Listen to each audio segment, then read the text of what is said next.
Labdien, Bartkevičs kungs. Jā. Jā, es jums atkal zvanu no Focus TV, Anžela Pankova. Jūs tagad varat runāt? Vēl varu. Jā, ļoti labi. Tad mēs varam vēlreiz to pašu sarunu. Varam mēģināt, jā. Jā. Tad labdien vēlreiz. Zinu, ka jums notika nelēmes gadījums, jūs nokritat upē. Tad pastāstiet, kas ar jums notiek un vai ir viss kārtība pašlaik? Man ir visi kārtībā pašlaik. Upē es nenokritu, no upes puses izskaloja dambi un kopā ar šo izskalojumu man ierāva iekšā tajā traumē, kas gāja jau ārpus upes.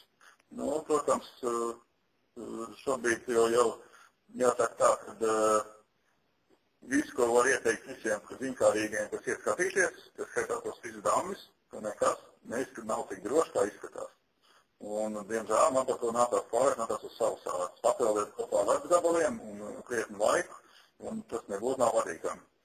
Atgrasties ledus augstajā ūdenī un ilgi un vēl piedāvām tumsā. Tas notiek 16. vakarā, kad Ogres upē stāv cēlās ūdens un praktiski šo vienu dambi daļu izskaloja. Es tā atrados es un mans kolēģis visu, un mums arī ierāva šajā traumē kopā ar ledus priekšā. Sakiet, lūdzu, vai jums ir kādi ievainojumi? Nedaudz savainot kāju, bet esmu ļoti priecīgs, ka tas tiks cauri tikai ar zīmēm. Bet tas netraucē jūsu darba, jā? Jūs tā kā turpināt? Tas man netraucē, jā. Ārsti pārbaudījis, kāja kustās, kas ir mazliet traumēta zila, bet citādi visi kārtībā. Skaidrs. Sakiet, lūdzu, cik pašlaik ir evakuēti cilvēki no savas mājas? Šobrīd ir izvietots gandrīz pa 35 mājas, daļi palikuši savās mājās, daļi ir pie radiem draugiem, daļai, kuriem ir apdrošināšana, tie šobrīd atrodas mūsu viesnīcā pilsētā, un 3 cilvēki mums atrodas pansionātā. Skaidrs. Kāda ir situācija pilsētā kopumā? Vai ir panika, vai tomēr visi ir, teiksim tā, samērēti normāli, vai tomēr ir šoks cilvēkiem, kā jūtas? Ir daudz cilvēku, kas ir šokā un kas saka arī to, ka nav neko tādu piedzīvojuši, bet kopumā mēs cenšamies visiem palīdzēt ar pašu pirmo nepieciešamības lietām, sākot ar ēdienu un ēšanu vēl, un šobrīd arī mūsu sociālā dienesti ir izplatījuši paziņojumu, kur var nomazgāties un drēbes izmazgāt, un kopumā var teikt, ka jā, cilvēki pieņem šo dabas faktu tādu, kāds viņš ir, un skatās uz priekšu. Gaidām, kad situācija stabilizēsies. Skaidrs. Sakiet, lūdzu, bet kāda ir prognoze, teiksim, kad varbūt tā kā ūdens līmeni var nokrīt?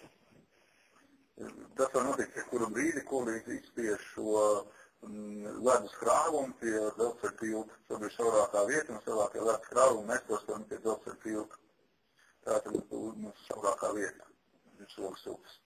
Spridzinājumu vakardien nedaudz samazināšu ūdens līmeni, pašlūkojot to ledu, kas ir, bet mēs nevaram tieši dzelzceļa tiltu spridzināt, un šobrīd tie ledus krāvumi ar to masīvo biezo ledu ļoti liela.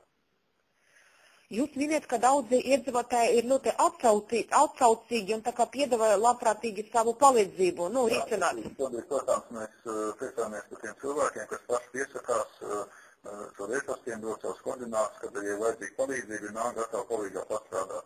Tas, protams, ļoti noderēs, kad šis ūdens kritīsies un šajā dzīvojamā sektorā būs nepieciešams daudz darba rokas, sākot ar vārtu sētu un to visu nolausto koku novākšanu, beidzot ar tiem darbiem, kas droši vien būs ļoti vajadzīgi katram tam iedzīvotājiem, kuru māju vajadzēs veidināt, izrādēt, sakrāmēt, tā tālāk, ieramot. Labi, paldies jums par sarunu, lai jums veicas un tad labu veselību jums arī novēlu. Paldies, visu labu!